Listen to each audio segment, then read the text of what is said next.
In this video, I will guide you on how to generate reserved username key on WhatsApp so that you can share your username key instead of your username on WhatsApp.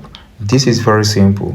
Make sure you've created your username or you've reserved your username on WhatsApp. Once you've done that, tap on U button here, then tap on account, tap on username. Once tap on username, don't forget you have your username here, then tap on contact me by name. Then once you tap on that, you have this option that says people who know my key. Tap on it. Once tap on that button, you have this key. If you are not pleased with this key, tap on this circle arrow at the base of this key to create another key, so you can keep typing until you have yourself a very good key that you trust or that you like.